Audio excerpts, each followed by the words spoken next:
Good morning everyone. দেখো সকালবেলায় ওদেরকে ঘুম থেকে তুলে দিয়েছি, কিন্তু সকালবেলায় কী পরিমাণ রোদ দেখো। এখন কিন্তু টাইম বড়জোর 7টা হবে। তো ওদেরকে তুলে দিয়েছি এই কারণে, এখানে এসে তো অনেকটা বেলা করেই ঘুমাচ্ছে, প্রায় 8টা 9টা পর্যন্ত। যেহেতু ওখানে থাকলে যে জিনিসটা হয় না, স্কুলে যায়, তো এখানে এসে ঘুমায়, ওই জন্য কিছু বলিও না।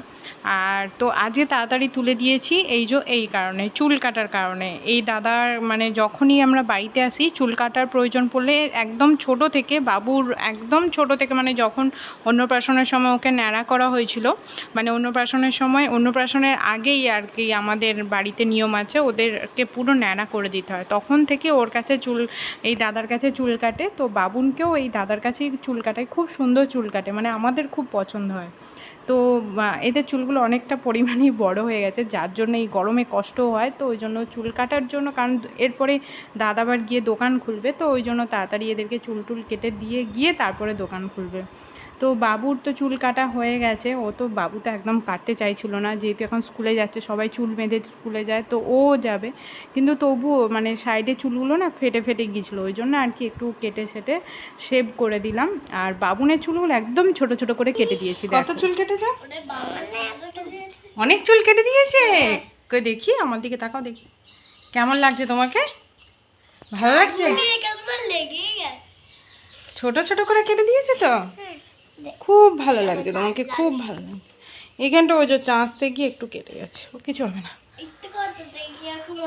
সুন্দর লাগছে শোনা, তোমাকেও সুন্দর লাগছে, তোমাকে আরো ভালো লাগছে বোনের থেকে। আমি তো বললাম ভালো লাগবে, শুধু ছোট একটু। এখন এখন আর চুল লেগে যাবে এতে। ওরে বাপরে, এটা তো নতুন জামা, তোমার চুল লেগে যাবে না। চলো আমি বিছানা টিছানা গুছিয়ে নিই। তো ওখানটাই তো কেটেছে, পিছনটা হালকা কেটেছে, পিছনটা সেই তোমার চুলগুলো উঠে ছিল, তারপর সেই কেমন ফেটে গেছিলো, চুলটার বাড়তো না, ওই জন্য একটু কেটে দিচ্ছি। এই তো ও ডগটা ফাটা হয়েছিল। হ্যাঁ আমি দেখিয়েছি। এই এরম করে দেখাবো। এই কতগুলো কেনাকাটা করা হয়েছে, যেগুলো তোমাদের সাথে শেয়ার করা হয়নি, আমি কোনো ভিডিও বানাইনি।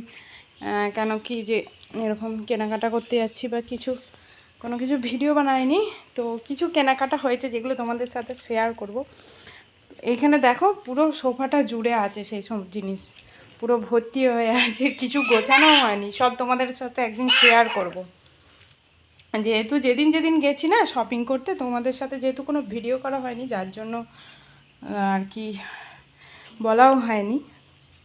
ভালো লাগছে, এবার রেখে দাও, জামাটা চুল লেগে যাবে, তুমি চুল কেটেছো তো সোনা, রেখে দাও। হ্যালো এভরিওয়ান, কেমন আছো তোমরা সবাই? আশা করছি সবাই খুব ভালো আছো, আমিও ভালো আছি। আমি সুমন, আমার নতুন একটা ব্লগে তোমাদেরকে জানাই অনেক অনেক অনেক ওয়েলকাম। রান্নাঘর থেকে ব্লগটা শুরু করছি। এখন দুপুর হয়ে গেছে, মানে দুপুর 12টা বেজে গেছে, আর আমি করছি হচ্ছে রান্না। এই যে রান্না চাপিয়েছি, রান্না একটা তরকারি হয়ে গেছে, করেছি এই যে শাকের তরকারি। আর এখন করছি মাছ দিয়ে পটল আলু দিয়ে একটা তরকারি মতন, ওটা করছি। তারপরে ঘরের কাজকর্ম তো সব হয়ে গেছে। আজকে ওয়েদারটা না সকাল থেকে প্রচুর রোদ ছিল, কিন্তু আস্তে আস্তে মানে যত বেলা বাড়ছে একটু মেঘলা করছে। বিকাল থেকে নাকি আবার বৃষ্টি হওয়ার কথা আছে, কি জানি, দেখা যাক। যদি না বৃষ্টি হয়, বিকালে একটু দরকার আছে, তো একটু বেরোতে পারি আর কি, আমাদের এই মার্কেটেই আর কি, দেখা যাক। মানে এর আগের দিনকে গিয়েছিলাম একদিন আর কি, তো সেদিনকে কিছু জিনিস আনা আছে, মানে এনেছিলাম, সেইগুলো আর কি একটু চেঞ্জ করতে হবে। সেইটা আমি ভিডিও করিনি, তাই কোনো ব্লগ নেই।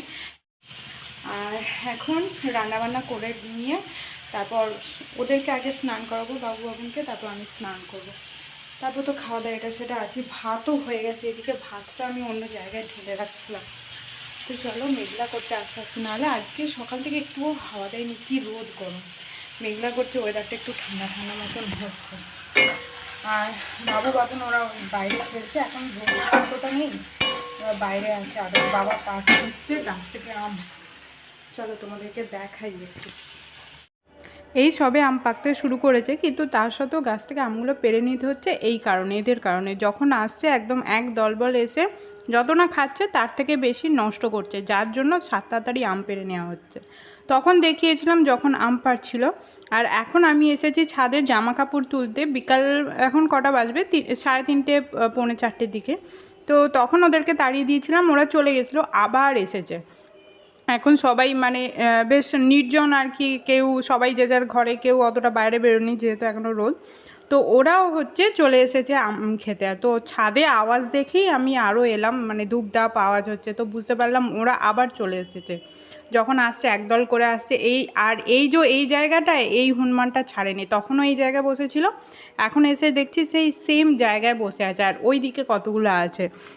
তো যতই যখন তাড়াচ্ছি চলে যাচ্ছে। আর এই গুলতি, এই জিনিসটা নিয়ে আমরা ছোটোবেলায় অনেকেই খেলেছি। তবে কি বলো তো, আমি একটা নতুন জিনিস দেখালাম, এই গুলতিটা দিয়ে দেখালে নাকি ওরা ভয়ে চলে যায়।